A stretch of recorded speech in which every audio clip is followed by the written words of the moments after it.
کۆمپانیایە کەوا ناوەکەی لەوانەیە هەر نەزانندرێ بخوێندرێتەوە توانی ئەپڵ و مایکرۆسۆفت ببەزێنێ و ئێستا بە بەهاترین کۆمپانیای جیهانە بە بەهای 3.34 تریلیۆن دلار. بەڵێ خۆشەویستان، کۆمپانی ئینڤیدیا توانی دوو لە زەبەلاحترین براندی جیهان ببەزێنێ. ئێستا کۆمپانیاکە بەهاکەی بە 3 تریلیۆن و 340 میلیارد دلار دەخەمدەندرێ. جا ئینڤیدیا کاری چییە؟ چۆن هاتە پێشەنجی کۆمپانیەکانی جیهان بە باسی بکەم. من ژیرم بەخێر بن بۆ 24+. ئینڤیدیا کۆمپانیایەکی ئەمریکیە، کاریان دروستکردی گرافیک کارتی کۆمپیوتەرە، بەڵام ئێستا تەنیا و کارە ناکەن، بەڵکو چیپی ئەلکترۆنی بۆ ژیری دەستکرد یاخود چیپی AI داتا سنتەر و گرافیک کارتی زەبەلاح بۆ کاری ژیری دەستکردی AI دروست دەکەن. دەتوانین بڵێن لەم کارە پێشەنگن، ڕکابەریشیان نییە. ئینڤیدیا پشکەکانی لەژێر 20 دلار کڕین و فرۆشتنی پێدەکرا، بەڵام تەنیا 18 مانجی خایەن ئێستا لە نزیک 140 دلار پشکەکانی کڕین و فرۆشتنی پێدەکرێت. ئەو کۆمپانیایە کارێک دەکات نرخ و بەهای لە 0.90 بەرزترە، توانی بیکاتە بە بەهاترین کۆمپانیای جیهان لە 2024. لە چەند هەفتەی ڕابردوو مایکرۆسۆفت توانی بە پێش ئەپڵ بکەوێتەوە بووە بە بەهاترین کۆمپانیای جیهان کاتێ بێکەوە 3.3 تریلیۆن دلاریان بڕی. دواتر دوای ئاشاکردنی ژیری دەستکردی ئەپڵ بۆ چەند ڕۆژێک هاتەوە پێش مایکرۆسۆفت، بەڵام هەردووچیان لەلایەن ئینڤیدیا لە تەختی پاشایەتی هێنرانە خوارە، چونکە پشکەکانی ئینڤیدیا زۆر بە خێرایی بەهایان بەرز دەبێتەوە. ئێستاش بەردەوامن لە بەرزبوونەوە. تەنیا 8 ساڵ لەمەوبەر بەهای کۆمپانیا ئینڤیدیا 1% بەهای ئێستای بووە. جا گرافیک کارتەکانی ئینڤیدیا لە 2020 فرۆش و گەشەیەکی گەورەی بازرگانیان بەخۆ بینی کاتێک دروستکردنی دراوی ئەلکترۆنی بە تایبەتی بیتکۆین لە بەرزترین ئاست بوو. ئەمەش وای کرد گرافیک کارتەکانی ئینڤیدیا زیاتر پارە پەیدا بکەن. و ئێستاش بازاری جیهانی چاوی لە ژیری دەستکردە، نەک زێڕوونەوت.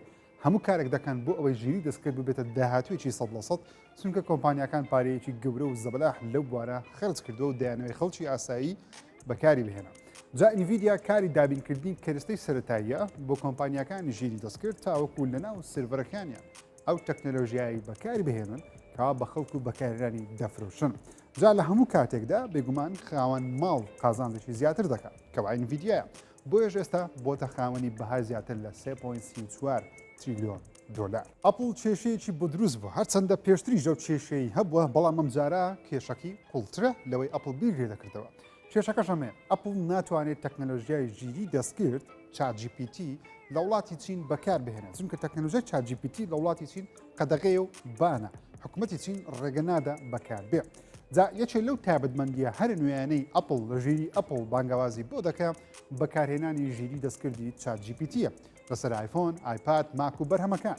بۆیە ئێستا ئەپڵ بە دوای شوێنگرەوەیەک بۆ ChatGPT بۆ وڵاتی چین دەگەڕێت. وەبسایتی The Wall Street Journal لە راپۆرتێکدا دەنووسێ ئەپڵ ئێستا قسە لەگەڵ کۆمپانیەکانی وەکو بایدو، ئەلیبابا گروپ، بەیژین بایچوان AI دەکات تاوەکو بۆ بابەتی ژیری دەستکرد کار لەگەڵ ئەپڵ بکەن، بەڵام تا ئێستا نەگەیشتونەتە هیچ ڕێکەوتنێک. ئەم هەوڵی ئەپڵ لە کاتێکدایە کەوا وڵاتی چین هەموو جۆرە براوزەر گەڕان تێکستی دەرەوەی وڵاتی خۆی قەدەغە کردووە، تەنانەت گوگل، یوتیوب، فەیسبوک، مەسنجەر، سناپ، واتساپ، تەلەگرامیش لە وڵاتی چین قەدەغەن. ئەپڵ دەبێ شوێنگرەوەیەک بۆ ئەم بابەتی خۆی بدۆزێتەوە. جا ئێستا مایکرۆسۆفت بە تایبەتیش براوزەر و گەڕانی بینگ لە وڵاتی چین بەردەستە و کارایە، بەڵام تەکنۆلۆژیایەکی دیکە و گەڕانێکی دیکە لە چاو گەڕانی بینگ لە وڵاتی دیکە واتە هیچ زانیاری و تێکستێکت پێ نادا کەوە لەلایەن چینەوە قوبوڵ نەکرابێت. چین ڕێگە بە هیچ کۆمپانیایەک نادا ژیری دەستکرد لە وڵاتەکەی بەردەست بخات مەگەر لەلایەن کۆمپانیایەکی ناو چینەوە دروست کرابێت. ئەم کێشەیە پێشبینی دەکرێت بە ئاسانی چارەسەر نەبێت، بەڵام ئەپڵ پێویستی بە بازاری چینە، چونکە زۆرترین فرۆشی ئامێرەکانی ئەپڵ لە وڵاتەیە و چینیەکان زۆرترین آیفۆن دەکڕن، آیپاد و ماک ساڵانە دەکڕن. بێمە لای زەبەلەحەکەی دیکە مایکرۆسۆفت هەڵەیەکی گەورەیان کرد و ئێستاش دانیان بەوە ناوە هەڵەیان کردووە هەموو کارێکیش دەکەن بۆ ئەوەی ڕاستی بکەنەوە. مایکرۆسۆفت گەورەترین تایبەتمەندی ژیری دەستکردی لەناو ویندۆزە نوێیەکەی لادا کەوا گەورەترین بەڵێنی لاپتۆپە نوێیەکانیش بوو، بە تایبەتیش کۆپایلۆت پلس. مایکرۆسۆفت تەکنۆلۆژیای ڕیکۆڵی بڵاو نەکردەوە لەگەڵ لاپتۆپە نوێیەکانی کەوا پرۆسێسەرێکی تایبەتی بە ژیری دەستکردیشی لەسەردانا بوو تاکو کارەکانی کۆپایلۆت پڵسی لەسەر بکە. جا چی ڕوویدا؟ بۆ وابوو مایکرۆسۆفت لەگەڵ لاپتۆپە نوێیەکانی تایبەتمەندێکی نوێی ژیری دەستکردیان ناشاکرد بە ناوی ڕیکۆڵ. ژیری دەستکردێک بەردەوام شاشەی لاپتۆپەکەت ڕیکۆرد دەکەم، سکرینشۆتی شاشەکەت دەکەم، هەر کاتێ بتەوێت دەتوانی کۆمپیوتەرەکەت بگەڕێنیتەوە دواوە، یان بە دوای شتێ بگەڕێی وێنەیە، تێکستە، بابەتە، فایلە، هەر چێکت بووێ ژیری دەستکردەکە بۆتی دەدۆزێتەوە. هەرچەندە ئەمە تەکنەلۆژیایکی سەرنجڕاکێش و پێشکەوتووە بەڵام کێشەکەی بریتە لەوەی مایکرۆسۆفت بەردەوام ئەو داتایانەی ناو کۆمپیوتەرەکەت دەبینێ. جاسبەی دووەی سێڤەرێکی مایکرۆسۆفت هاک بکرێ هاکەران زۆر بە ئاسانی دەتوانن دەستیان بە داتای ناو کۆمپیوتەر و لاپتۆپەکەی تۆ بگە. ئەم تایبەتمەندیە لە ئۆنلاین وەڵامێکی زۆر نێگەتیڤ و خراپی هەبوو. خەڵکی داوایان کرد مایکرۆسۆفت هەرگیز ئەو تایبەتمەندیە بڵاو نکاتەوە یان کە بڵاویشی کردەوە بە شێوەیەکی ئۆتۆماتیک ئۆن نەبێت ئۆف بێت ئەوەی ویستی لە خۆی ئۆڵی بکە. جا مایکرۆسۆفت دانیان بەو هەڵەیە ناوە و تایبەتمەندیەکەیان دواخست بۆ کاتێکی نادیار و دیار نییە هەر بڵاوی دەکەنەوە لە داهاتوو یاخود نا. نەک مایکرۆسۆفت هەرچی کۆمپانیایە لە جیهان ئێستا دەیانەوەیە بە هەر شێوەیەک بێ بە هەر ڕێگایەک بێ داتای بەکارهێنەر بەکاربێنن بزانن ڕۆژانە چی دەکەی کارەکانت چییە دەتانەوێت دایانەوێت ئاگداری شاشەکەت بن جوڵەی داتای شاشەی تۆیان دەست دەکەوێت. بۆچیش؟ چونکە دەیانەوێت ئەو داتا بزانیارانە بەکاربێنن بۆ ئەوەی تەکنەلۆژیای ژیری دەستکردەکەیان ژیرتر بکەن تاوەکو بازاری جیهانی پێداگیر بکەن. ژیری دەستکردەکەشی پێ بفرۆشتنەوە کە لەسەر داتای خۆت ڕاهێنانی پێکراوە.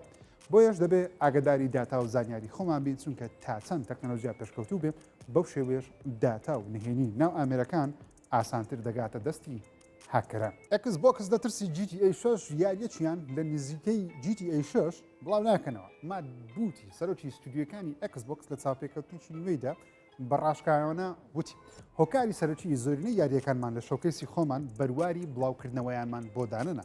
هۆکاری سەرۆکی ئەوە بوو نازانین کەی GTA 6 بڵاو دەکرێتەوە بۆیەش کاتێک ئەوەمان زانی دەبێت لە دەوری ئەو یاریە یاریەکانمان بڵاو بکەنەوە نابێت لە نزیکی GTA 6 یان هەفتە یان ئەو مانگە یاریەکانمان بڵاو بکەینەوە چونکە خۆشمان چاوەڕوانی ئەو یاری دەکەین کە دەزانین ناوازە دەبێت مایکرۆسۆفت بەنیازە لە 2025 چەندیارێکی گەورەی خۆی بڵاو بکاتەوە لەوانە یاری فەیبڵ کە تەنیا بەرواری 2025 هەیە پێدەچێت هێشتا خۆشیان نەزانن لە چەند بڵاوی دەکەنەوە کە تەیکتو ڕایگەیان GTA 6 لە بەرواری پاییزی 2025 بڵاو دەکرێتەوە. جگە لە فەیبڵ یاریی دیکەی مایکرۆسۆفت و Xbox Gears of War ئیدەیە کەوا هێشتا بەرواری بڵاوکردنەوەی نییە بەڵام بەپی دزەپێکردنێک بێ مایکرۆسۆفت بیر دەکاتەوە لە 2025 ئەم یاریە بڵاو بکاتەوە. وەرە پێشتر فیل سپێنسەر ڕایگەیان بوو کەوا خەریکە دەگەناوە ئاستەی هەر سێمانجارێک یاریشی زەبەلاهی Xbox بڵاو بکەنەوە. بەڵام جگە لە GTA 6 پلیستیشنیش ئەمساڵ یاخود لە 2025 بڕیارە چەند یاریێکی خۆی یاخود دوو یاری لە 2025 بڵاو بکاتەوە. جگە لەوەش نینتێندۆش بە هەمان شێوە بەنیازی کۆنسڵی داهاتی خۆیەتی لە 2025 ئاشکرای بکە و بڵاوی بکاتەوە لەگەڵ یاریی نوێ زەبەلای خۆی کە مێترۆید 4 واتە ڕکابەریەکان زۆر گەورن بەڵام بێگومان هەموو کۆمپانیایەک چاویان لە GTA 6 ببینن لە چ بەروارێک بڵاو دەکرێتەوە تاوەکو ئەو بەروارە چۆڵ بکەن لە کاتێکی دیکە چانسی خۆیان تاقیبکەن چونکە زۆرینەی هەر زۆری گەیمەرانی جیهان لە ڕۆژی یەکەم GTA 6 لەوانەیە بکڕن.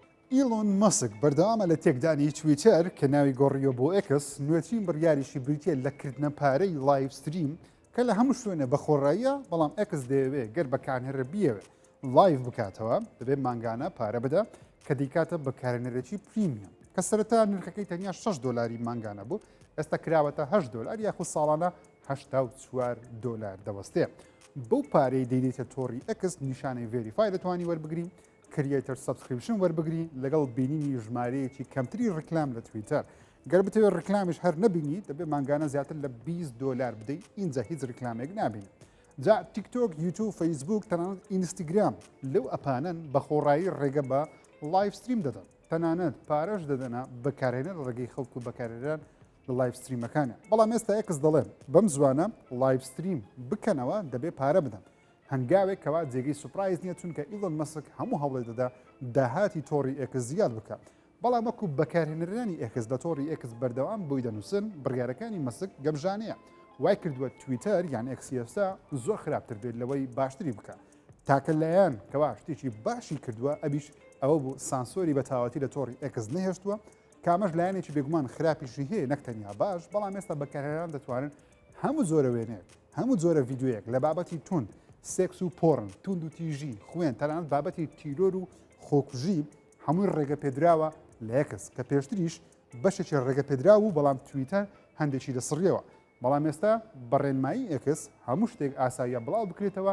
لەژێر ناوی ئازادی ڕادەربڕین. سپۆرەفای لەژێر ڕخنەیەکی گەورەدایە. ئێستا بەهۆی ئەوەی دووبارە نرخی خزمەتگوزاریەکانیان بەرز کردەوە. بە تایبەتیش نرخی پلانی خێزانیان بۆ 20 دلاری مانگانە بەرز کردەوە کە پێشتر تەنیا 12 دلار جێگیر بوو. دواتر کریا 15 ئێستا بۆتە 20 دلار. بە پلانی ستانداردی بۆ گوێگرتن کتێبی دەنجیش بۆ 15 کاتژمێر سنووردار کردووە کە نرخەکەی تەنیا 12 دلارە. و پلانێکی نوێی ستانداردی دانا بە نرخی 11 دلاری مانگانە کەوا کتێبی دەنجی هەرتێدانە. سپۆرەفای بەناوبانگترین خزمەتگوزاری ستریمینگی دەنگ و میوزیک و گۆرانیە لە تەواوی جیهان خاوەنی بەکارهێنەرێکی مانگانەی زۆرن وەرکابەرێکی گەوری ئەپڵ میوزیکن کەوا بەگشتی دۆلارێک بۆ دوان لە سپۆرەفای هەرزانترە. بەڵام سپۆرەفای بەهۆی ئەوەی کۆنترە لە ئەپڵ میوزیک بەناوبانگترە. بەڵام بەرزکردنەوەی نرخەکانیان لە ئەوروپا و ئەمریکا کاردانەوێکی گەورەی لە ئۆنلاین لێکەوتەوە بەکارهێنەرێکی زۆر دەڵێن چی دیکە سپۆرەفای هەر بەکار نهێنن چونکە کری 12 بۆ 20 دلاری مانگانە زۆر بەرزە. جگە لەوەش کری ژیان لە ئەمریکا ئەوروپا بەهۆی هەڵاوسانی ئابووری بەرز بووتەوە. جا سپۆرەفای بڕیارە لە ڕۆژهەڵاتی ناوەڕاست بە تایبەتی لە عێراق و کوردستانیش کە دەیگرێتەوە نرخەکەی بەرز دەکاتەوە بەڵام دیارنی دەیکاتە چەند. بەڵام دەڵێ لە چەند هەفتەی داهاتوو نرخەکە دیار دەکەن تا چەند بەرز دەکرێتەوە. ئەکتەری کەنەدی دۆناڵد سودرلاند لە تەمەنی 88 ساڵیدا لە ڕۆژی پێشەمەی ڕابردوو 26 کۆچی دوایی کرد. دۆناڵد سودرلاند لەدایان فیلمی گەورە بچووک بەشدار بوو. بەڵام زیاتر بە ڕۆڵەکەی لە فیلمەکانی هەنگر گیمز دەناسرێت کە ڕۆلی خراپەکاری سەرەکی سنۆ دەجێڕێت. جا دۆناڵد سودرلاند برای ئەکتەر کیڤ سودرلاندە کە بە ڕۆڵی جاک باوەر لە زنجیرەی 24 دەناسرێت. سودرلاند تا ئێستا کاندیدی خەڵاتی ئۆسکار نەکراوە بەڵام ناسناوی باشترین ئەو ئەکتەری پێدراوە کە کاندیدی ئۆسکار نەکراوە. بەڵام توانین بێتی دوو جار خەڵاتی گۆڵدن گلۆبس بەرز بێنێ خەڵاتی ئێمی و بەفتاش کاندید بکرێت. سێ جار هاوسەرگیری کردووە خاوەنی پێز منداڵە لە 88 ساڵیدا کۆچی دوایی کرد. دیزنی بە فەرمی ڕاگەیان کا لەسەر زنجیرەیەکی تەلەڤیزیۆنی لەسەر فیلمی بەناوبانجی ئینساید ئاوت دەکەن کە بڕیارە لە بەهاری 2025 لە تۆڕی دیزنی پلاس بڵاوی بکەنەوە. دیزنی ڕاگەیان زنجیرەکە لەلایەن ستودیۆی پیکسارەوە دروست دەکرێت کاری بڵاوکردنەوەشی بۆ دەکرێت. زنجیرەکە بە هەمان شێوە چیرۆکی هەستەکانی کارکتەری ڕالی دەجێڕێتەوە. جارە باسی کارگەی خەوەکان دەکەم. لە بەش یەکەمی ئینساید ئاوت تێیدا هەستی خۆشی سەردانی کارگەی خەو دەکەم ئەو شوێنێکەوە خەوی منداڵەکان دروست دەکەم. جا ئێستا بەشی دووەم ئینساید ئاوت لە سینەماکان نمایش دەکرێت کە توانێتی پارێک باش کۆکاتەوە. دیزنی دەیەوێت هەمان سەرکەوتن لە زنجیرەکەش بەردەست بێنێت. دەیەوێت زنجیرەکەش لە تۆڕی دیزنی پلاس لە بەهاری 2025 بڵاو بکاتەوە. فیلمێکی دیکەی ڕۆبۆتەکەی مێگن لە بەرەمێنانە بەڵام منجارە باسی ڕۆبۆتێکی دیکە دەکات بە ناوی سۆڵمیت. باسی ڕۆبۆتێ دەکەم دەتوانێت هاوشێوەی هاوسەریان هاوژی بۆ مرۆڤ کار بکات. وەرا ستودیۆی بڵم هاوس بەرواریان بۆ داناوە لە 2026 دایانەوە فیلمە بڵاو بکەنەوە. فیلمەکە لە سەرەتای بەرەمێنانێتی و لە ساڵی داهاتووش پێدەچێت کاری بۆی نەگرتی بۆ بکرێن. ئەو فیلمە نوێیە چیرۆکی پیاوێک دەژێڕێتەوە ڕۆبۆتێک دەکڕێ و دەیهێنێتە ماڵەوە تاوەکو بۆشایی ژیانی بۆ پڕ بکاتەوە کاتێکەوە تازە هاوژینەکەی کۆچی دوایی کردووە. فیلمی مێگن بێچێت لە فیلمە باشە ترسناکە خیاڵە زانستەکان دادەندرێت بە تایبەتش کە لە 2022 بڵاو کرایەوە پێشوازێکی زۆر باشی دەکرێت کە بە شێوەیەک زەق باسی ڕۆبۆت و ژیری دەستکردی دەکرد کەوا گەر هۆشیان بۆ دروست بێ چی دەکەن و چی ڕوودەدات تەنانەت گەربووکەڵەیەکی منداڵانیشمان. فیلمەکە نمرەی 93 لە سەدی پێدرا و توانی 181 میلیۆن دلار کۆکاتەوە. ستودیۆی بڵم هاوس بەڵێنی بەشی دووەمیشان داوە. جگە لە بەشی دووەمیش ئێستا بڕیاریان داوە فیلمێکی سپین ئۆفیشی بۆ دروست بکەن لەسەر ڕۆبۆتێکی دیکە بەڵام ئەمجارە باسی منداڵان ناکە بەڵکو مرۆڤێکی پێگەیشتووە. زنجیرەیەکی نوێی تەلەڤیزیۆنی باتمان لە هاوینی ئەم ساڵ بڵاو دەکرێتەوە. زنجیرەکە بە ستایڵی کارتونی کلاسیکی باتمان دروست کراوە بە ناوی باتمان کیپ کروسیدر. زنجیرەکە بڕیارە لە بەرواری یەکی هەژ لە تۆڕی ئەمازۆن پرایم ڤیدیۆ بڵاو بکرێتەوە. چیرۆکی باتمان دەجێڕێتەوە دوای ڕووداوە تراژیدەکەی خانەوادەکەی هەموو هەوڵی دەدا نەبێتە کەسێکی خراپەکار لە هەمان کاتیشدا ڕوبەڕووی خراپەکارانی شاری گۆتەم ببێتەوە. زنجیرەکە لەلایەن بۆب کەین کاری نووسینی بۆ کراوە چەندە بۆب کەین لە 98 کۆچی دوای کردووە بەڵام ئێستا لە کۆمیکەوە دەکرێتە زنجیرەی تەلەڤیزیۆنی و کریستینا ڕوویکی بە ڕۆڵی کاتومن، جەیمی چوارڕەنگ بە ڕۆڵی هارلی کوین، هامیت لینگلیتەر بە ڕۆڵی باتمان بەشدار دەبێ و لە یەکی هەژ زنجیرەکە دەبینین. خۆشەویستان 24 پلسم پێشەش کردن تاسپێ وارە بەخوای گەورتان سپێرم خوداتان لەگەڵ.